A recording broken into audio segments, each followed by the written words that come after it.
বক্তব্য হয় আদিবাসীদের এই সব সুযোগ দেওয়া হচ্ছে।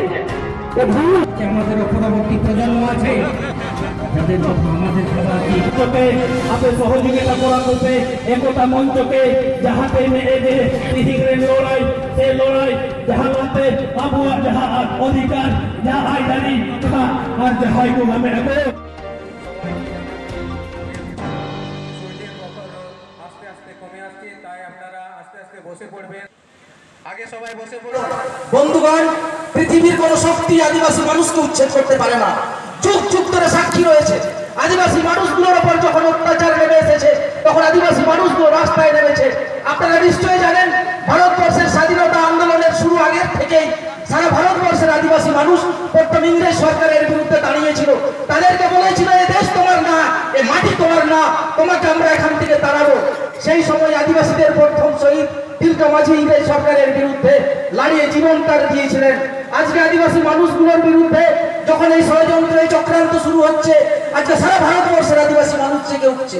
গুজরাট, হিমাচল প্রদেশ, অরুণাচল প্রদেশ, নাগাল্যান্ড, মিজোরাম, রাজস্থান, ছত্তিশগড়, মধ্যপ্রদেশ সমস্ত জায়গায় আদিবাসী মানুষগুলো করতে উঠছে। আর আবকে লাগা লাগাতে গোটা কো লাগা আবু কারনা পীর আর পুরু ছাড়া আবু কাহেন জায়গা বচবনি নিতো নোড়ে ফোনে লাগালেন খানো কাতে আমি চালা আ পেন উঠলেও রে না আয় নাগান কথা সরকারে লই আমা পেন মুকুট মণিপুর ড্যাম তিয়ারে না মেনখান না সুপুরি ঢোর ইউদা বাকো ᱧᱟᱢᱟ চাষ চা বাকো ᱧᱟᱢᱟ পেন ডিবিসি কেনেল তিয়ারে না পেন টাটা ইস্পাত কারখানা তিয়ারে না আদিবাসী কো হোতা সারে কাতে কুলই লাগতা है ना নোড়ে কারখানা তিয়ার লেনখান আপে পে ᱧামা জমা নোড়ে চাকরি হুইউ তাপিয়া পেন পুরুলিয়া রে অযোধ্যা পুরু রেজিয়া পুরু মুটু চালা খানা আদিবাসী কো অযোধ্যা সুতান টানি রেজিয়া পুরু মুটু চালা খানা নয়া जहां तिने परगना को बिना पे जहां तिने सुकरिया को बिना पे जहां तिने आदिवासी और को बिना पे सुतान टानी बन चला और इन्हीं को आदिवासी को कहा जाएगा रे सरकार जो विद्युत तैयार लगा ওনারে না বিট কুটি বন और উচ্ছেদ করতে বল চাপাট গিরি কা। আপনি বলুন, আজকে যে আদিবাসী একতা মঞ্চের জনসভা, এটা কোন কোন বিষয়ের উপরে, কোন কোন দাবি দেওয়ার উপরে আজকের এই জনসভা?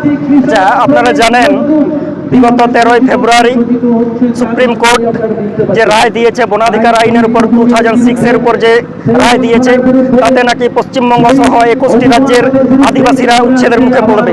আমরা আদিবাসী একতা মঞ্চের পক্ষ থেকে এই সুপ্রিম কোর্টের এই রায়কে প্রত্যাহারের দাবি জানাচ্ছি। এবং আপনারা জানেন যে আজকে আদিবাসী তথা তপশিলি জাতি অন্যান্য অনগ্রসর সম্প্রদায়ের মানুষরা যখন শিক্ষায় অগ্রসরতার একটা মুখ দেখছে, সেই সময় আজকে 13 পয়েন্ট রোস্টার লাগু হচ্ছে। বিভিন্ন কলেজ বিশ্ববিদ্যালয়ে আজকে 13 পয়েন্ট রোস্টার যদি লাগু হয়, আজকে রিজার্ভেশনের পক্ষ থেকে আজকে এসটির কোনো সিট হবে না। এটা আদিবাসীদের বা এসটিদের আগামী দিনে শিক্ষাক্ষেত্রে বা চাকুরি ক্ষেত্রে একটা প্রতিবন্ধকতার সৃষ্টি করবে।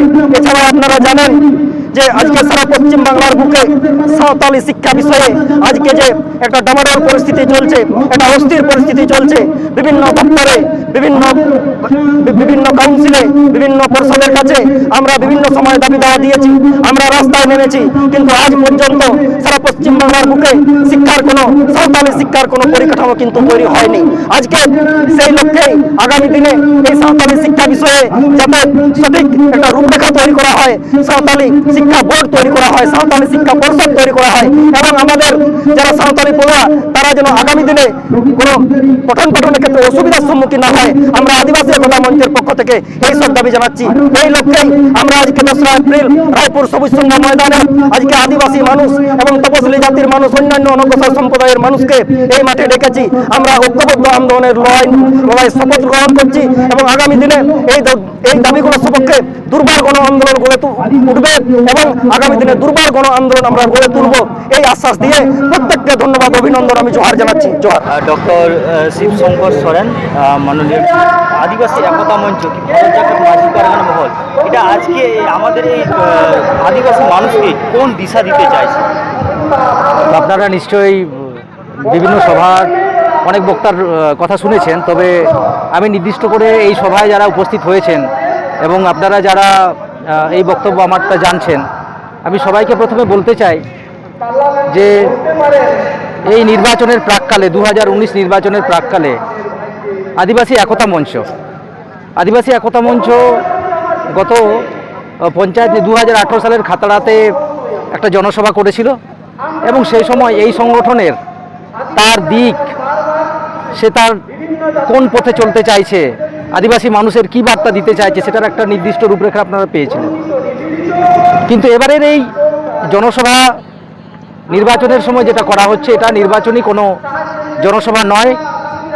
এখানে আমরা আদিবাসী মানুষ যারা ঝাড়গ্রাম, পশ্চিম মেদিনীপুর, বাঁকুড়া, পুরুলিয়া অর্থাৎ জঙ্গলমহল এলাকার সমস্ত এলাকার মানুষ আজকে আমাদের সামনে যে বিপদগুলো দাঁড়াচ্ছে, সেই বিপদগুলো কিভাবে প্রতিহত করা হবে তার জন্য আজকের এই জনসভা। আপনারা নিশ্চয়ই জেনেছেন যে গত 2019-এর 13ই এপ্রিল সুপ্রিম কোর্টে একটা বিচারের রায় দেওয়া হয়। এই বিচারটা শুরু হয়েছিল 2008 সালে। Wild life trust of India, tiger reserve conservation society, তার সাথে আরও কয়েকটা এনজিও এবং যারা ফরেস্ট রাইট অ্যাক্টের এক্স অফিসিয়াল যারা অধিকর্তা, তারা 2006 সালের বনাধিকার আইনকে তারা চ্যালেঞ্জ করেন। তারা দাবি করেছিলেন যদি সারা ভারতবর্ষে ফরেস্ট রাইট অ্যাক্ট চালু হয় তাহলে নির্বিচারে বনাঞ্চলের অর্থাৎ বনসম্পদ নষ্ট হবে, সাথে সাথে বনের এরিয়ার যে সমস্ত পশু পাখি থাকবে তাদেরকে মারা হবে, অর্থাৎ সর্বত্রভাবে বনসম্পদ আদিবাসী মানুষগুলো নষ্ট করবে। কিন্তু আপনারা নিশ্চয়ই জানেন যে আজকে সারা ভারতবর্ষে যতগুলো জঙ্গল রয়েছে এবং আজকে অবধি যতগুলো জঙ্গল রয়েছে সব আদিবাসী মানুষগুলোর নিরন্তর প্রচেষ্টার জন্যই রয়েছে। একথাও জানেন আজকে সারা ভারতবর্ষে এবারে রাষ্ট্রপতি পুরস্কার দেওয়া হলো যমুনা টুডু, ঝাড়খণ্ডের একজন আদিবাসী মহিলাকে, যিনি তার নিজের উদ্যোগে এবং তার গ্রামবাসীদের বিভিন্ন এসএইচজি গ্রুপের মাধ্যমে তিনি জঙ্গলকে রক্ষা করেছেন। অর্থাৎ সারা ভারতবর্ষে এটা একটা দৃষ্টান্ত যে আদিবাসী মানুষগুলো জঙ্গল রক্ষা করতে পারে। অথচ 2008 সালে যে কেসটা শুরু হয়েছিল, যেখানে যে অভিযোগগুলো করা হয়েছিল যে আদিবাসী মানুষগুলোই জঙ্গল নষ্টের কারণ হবে, আদিবাসী মানুষগুলোর জন্যই পশু পাখি নষ্ট হবে, অর্থাৎ যে সমস্ত প্রাণী থাকবে তাদেরকে নষ্ট করা হবে, এটাও সম্পূর্ণ ভুল। এখন চক্রান্ত করে জঙ্গল এলাকা, যেহেতু আদিবাসী মানুষরা থাকেন, বনাঞ্চল এলাকায় থাকেন, তাদের থেকে জমিটাকে কেড়ে নিয়ে, তাদের থেকে বনের এরিয়ার জমিটাকে কেড়ে নিয়ে বহুজাতিক বড় বড় কোম্পানিকে যাতে দেওয়া যায়, সেই চেষ্টা ভারত সরকার একদম শুরু করে দিয়েছে। তাই এই মামলাটার বিরুদ্ধে রাজ্য এবং কেন্দ্র সরকারের অসংখ্য আইনজীবী থাকলেও তারা যখন এই কেসটা কোর্টে আসে, তারা সঠিকভাবে তাদের তথ্য তুলে ধরেননি, আদিবাসীদের অসুবিধার কথা তারা বলেননি, ফলে একতরফাভাবে সুপ্রিম কোর্টে এই রায় হয়ে যায়। আপনারা জেনে অবাক হবেন, লাস্ট শুনানি যখন 2016 সালের 29শে জানুয়ারি হয়, সে সময় সারা রাজ্যের, ভারতবর্ষের এবং প্রায় 200 জন আইনজীবী ছিলেন, তারা কেউ আদিবাসী উচ্ছেদের বিরুদ্ধে কোনো কথা বলেননি। সেই সময় সুপ্রিম কোর্টের যারা বিচারপতি ছিলেন তারা বলতে বাধ্য হয়েছিলেন যে আদিবাসী মানুষগুলোর জন্যই এবং তাদেরকে যে সমস্ত তথ্যগুলো, ভুল তথ্যগুলো দেওয়া হয়, বনাঞ্চল এরিয়া কমে যাওয়ার জন্য আদিবাসী মানুষগুলো তারা কাঠ কাটছে, তারা পাতা সংগ্রহ করছে, তারা বনজ সম্পদ নষ্ট করছে, এইভাবে বিভিন্ন মিথ্যা তথ্য তুলে ধরে তারা সুপ্রিম কোর্টকে বিভ্রান্ত করেছিলেন। কিন্তু সরকারের পক্ষ থেকে, আমরা কেন্দ্র সরকার এবং রাজ্য সরকারের পক্ষ থেকে আমরা চেয়েছিলাম যে যে সমস্ত আইনজীবী তারা ছিলেন তারা যেন সঠিক তথ্যটা সুপ্রিম কোর্টের কাছে তুলে ধরেন। কিন্তু তারা তুলে ধরেননি, এই কারণে তারাও মনে প্রাণে চেয়েছিলেন যে বনাঞ্চল এরিয়া থেকে আদিবাসী মানুষগুলোকে যদি উচ্ছেদ করা যায় তাহলে ভালোই হবে। আগামী দিনে বিভিন্ন বহুজাতিক কোম্পানি, আদানি, আম্বানি এবং তার সাথে বিদেশের বড় বড় কোম্পানিগুলোকে যাতে বনাঞ্চল এরিয়াগুলোকে দেওয়া যায়। আপনারা নিশ্চয়ই জানবেন এর মধ্যে ছত্তিশগড়ে 1,70,000 হেক্টর জমি আদানিকে দিয়ে দেওয়ার চক্রান্ত ছত্তিশগড়ে শুরু হয়ে গেছে, দেওয়া হয়ে গেছে প্রায়। এবং এর বাদেও আপনারা নিশ্চয়ই খেয়াল করবেন, এই যে আদিবাসী উচ্ছেদের যে সুপ্রিম কোর্টের রায় বেরোনোর পরে যখন সারা ভারতবর্ষের আদিবাসী মানুষগুলো আন্দোলন করলেন, সেই আন্দোলনের পরে আদিবাসী আন্দোলনগুলোর চাপে এবং বিভিন্ন মানবাধিকার কর্মী থেকে শুরু করে বিভিন্ন সংস্থার আন্দোলনের চাপে সুপ্রিম কোর্ট কেন্দ্র সরকারের পক্ষ থেকে এই রায়ের উপরে স্থগিতাদেশ দেওয়ার একটা আবেদন জানানো হয়। অথচ এই রায়টাকে বাতিল করার জন্য কোনো আবেদন জানানো হয়নি। আমরা আশঙ্কা করছি 2019-এর লোকসভা নির্বাচন পেরিয়ে যাওয়ার পরে হয়তো আদিবাসী উচ্ছেদ সম্পন্ন হবে, অর্থাৎ জুলাইয়ের 24 তারিখের মধ্যে বিভিন্ন রাজ্যের মুখ্য সচিবরা যেটা হলফনামা দিয়ে জানিয়েছেন সেটাকে হয়তো বাস্তবায়িত করা হবে আমরা আশঙ্কা করছি। এবং এর মধ্যে যে খবরগুলো উঠে আসছে যে এর মধ্যে প্রায় বনাঞ্চল এরিয়া তথা জঙ্গলমহল এবং আদিবাসী যে সমস্ত জায়গায় থাকেন সে সমস্ত জায়গার যাতে বিভিন্ন কোম্পানিগুলো পায় তার জন্য প্রায় 600টা অ্যাপ্লিকেশান জমা দেওয়া হয়ে গেছে। তাই এটা প্রচণ্ড ভয়ের একটা সময়। শুধু এটা নয়, আজকে আপনারা নিশ্চয়ই আলোচনা সভায় নিশ্চয়ই জেনেছেন যে 13 পয়েন্ট রোস্টার। 13 পয়েন্ট রোস্টার কি? যে 1 থেকে 13-র মধ্যে কোনো এসটি আদিবাসী মানুষ ঢুকতে পারবে না। কোনো শিক্ষাক্ষেত্রে কলেজ বিশ্ববিদ্যালয়ে শিক্ষকতার জায়গাগুলো আগামী দিনে আদিবাসী মানুষের জন্য চিরতরে বন্ধ হয়ে গেল। শুধু এটা নয়, আগামী দিনে যে সমস্ত ছাত্রছাত্রীগুলো বিভিন্ন বড় বড় শিক্ষা প্রতিষ্ঠানে অর্থাৎ আইআইটি, আইএমএম এইরকম বড় বড় শিক্ষা প্রতিষ্ঠানে আগামী দিনে এগুলোকে বেসরকারিকরণ করে দেওয়া হয়েছে। অর্থাৎ একদিকে আমাদের আদিবাসী ছাত্রদের যারা আর্থিকভাবে দুর্বল, অর্থাৎ আমাদের কাছে এত অর্থ নেই যে আমরা 40 লক্ষ 50 লক্ষ টাকা দিয়ে ক্যাপিটেশন ফি দিয়ে আইআইটি, আইএমএম এর মতো বড় বড় ইনস্টিটিউশনে ভর্তি হতে পারে। এবং আরেক দিকে দেখা যাচ্ছে যে স্বাধীনতার পরে যতটা সংখ্যক আদিবাসী মানুষ বিভিন্ন কলেজে বিশ্ববিদ্যালয়ে শিক্ষকতার সুযোগ পেয়েছিলেন সেটা দেখে তারা ভেবেছিলেন যে আগামী দিনে হয়তো এই জায়গাগুলোতে জেনারেল মানুষ আসতে পারবেন না। তাই এলাহাবাদ কোর্টে প্রথম যে কেসটা করা হয় সেখানে একজন ব্রাহ্মণ মানুষ করেছিলেন এবং যিনি এই উকিল এই অভিযোগটা জানিয়েছিলেন তিনি একজন ব্রাহ্মণ ছিলেন এবং যিনি কোর্টে বিচার করেছিলেন তিনিও ব্রাহ্মণ ছিলেন। এলাহাবাদ কোর্টের যেটা রায় 13 পয়েন্ট রোস্টার নিয়ে সেটা সুপ্রিম কোর্ট মেনে নিতে বাধ্য হয় এবং আজকে সারা ভারতবর্ষের বিভিন্ন রাজ্যের কলেজ বিশ্ববিদ্যালয়গুলোতে এটা চালু হয়ে গেল। আমাদের আশঙ্কা হচ্ছে আগামী দিনে যাতে বড় বড় শিক্ষা প্রতিষ্ঠানে শিক্ষকতার জায়গাটা আদিবাসী মানুষ আসতে না পারে তার জন্য এই চেষ্টা চলছে। আদিবাসীদের উপর যে বঞ্চনা বা আদিবাসীদের উপরে যে অত্যাচার এটা প্রতিরোধ করার জন্য ভারত জাকাত মাঝি পারগানা মহল বা আদিবাসী একতা মঞ্চের পক্ষ থেকে কি পদক্ষেপ নেওয়া হচ্ছে? আচ্ছা, আপনারা নিশ্চয়ই জেনেছেন যে আজকে আদিবাসী মানুষগুলোর প্রতিনিধিত্ব বিধানসভা কিংবা লোকসভাতে যদিও রয়েছে তারা বিভিন্ন রাজনৈতিক দলের প্রতিনিধিত্ব করছেন।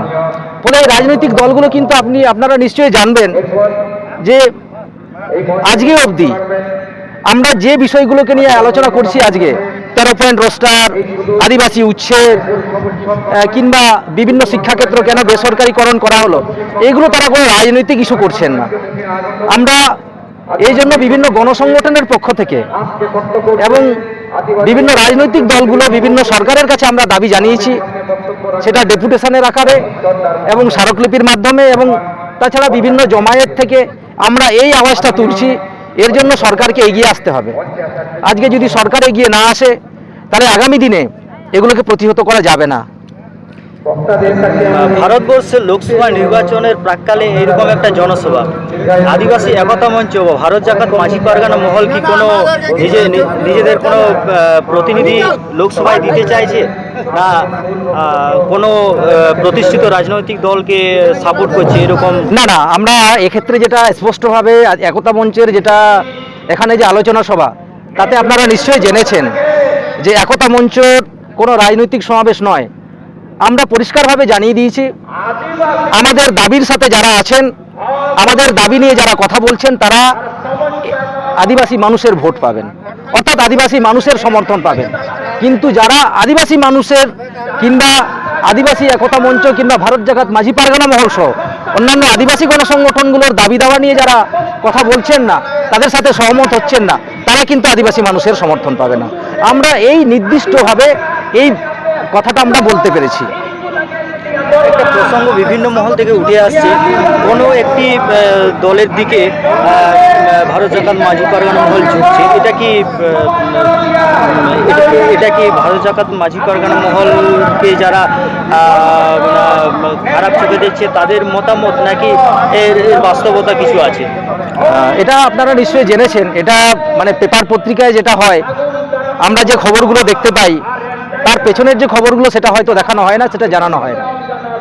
বাস্তব কথা এটা রয়েছে যে আজকে হয়তো আপনারা নিশ্চয়ই জেনেছেন যে ঝাড়গ্রাম লোকসভা কেন্দ্রে আমাদের যিনি জেলা পারগানা ছিলেন, জেলা পারগানা রবিন টুডু, তার স্ত্রীকে প্রার্থী করা হয়েছে তৃণমূল কংগ্রেসের পক্ষ থেকে।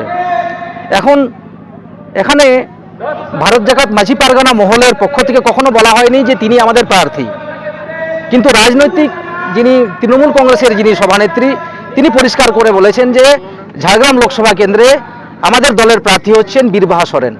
ফলে এই যে একটা ব্যাপার রয়েছে যে ভারত জাকাত মাঝি পারগানা মহলের প্রার্থী, এটা কিন্তু সঠিক নয়। তা ভারত জাকাত মাঝি পারগানা মহল কে মানুষ সাধারণভাবে যেটা জেনে এসছে অরাজনৈতিক। তো এখন এই পরিস্থিতিতে ভারতবর্ষের নিজের অধিকার রক্ষার জন্য বা নিজের অধিকার ছিনিয়ে আনার জন্য আমাদের যে লোকসভাতে সেই হিসাবে কোনো সমর্থন কিংবা কোনো পরিকল্পনা ভারত জাকাত মাঝি পারগানার মহলের পক্ষ থেকে কিছু আছে কি? আপনারা নিশ্চয়ই জানেন যে আমরা ভারত জাকাত মাঝি পারগানা মহল গত 2014 সালে এই ভারত জাকাত মাঝি পারগানা মহল তার সম্পূর্ণভাবে বিভিন্ন রাজ্যগুলোতে ছড়িয়ে যায়। তার মধ্যে এখনও আমরা সেই শক্তিটা অর্জন করতে পারিনি যে আমরা এককভাবে কোনো লোকসভা নির্বাচন কিংবা বিধানসভা নির্বাচনে আমরা নির্দলভাবে দাঁড়াতে পারবো। ফলে এখনও আমাদের এই পরিকল্পনা নেই। আগামী দিনে যদি ভারত জাকাত মাঝি পারগানা মহলের সেই শক্তি সঞ্চয় হয় এবং সর্বস্তরে ছড়িয়ে পড়ে, তাহলে আমরা আগামী দিনে হয়তো আমাদের আদিবাসী মানুষের যে প্রতিনিধিত্ব লোকসভা এবং বিধানসভা ক্ষেত্রে আমরা সেটা পাঠাতে পারবো এবং সর্বত্রে আদিবাসী মানুষ এবং বিভিন্ন আদিবাসী মানুষের পাশাপাশি যারা দলিত শ্রেণীর মানুষ রয়েছেন এবং অন্যান্য অনগ্রসর শ্রেণীর মানুষ রয়েছেন এই জঙ্গলমহল এলাকায় এবং বিভিন্ন আদিবাসী অধ্যুষিত বিধানসভা ক্ষেত্র কিংবা লোকসভা ক্ষেত্রগুলোতে তাদের যদি সহযোগিতা এবং ঐকমত্য পাওয়া যায়, তাহলে আগামী দিনে আমরা এই চিন্তাভাবনাগুলো করতে পারবো। ধন্যবাদ।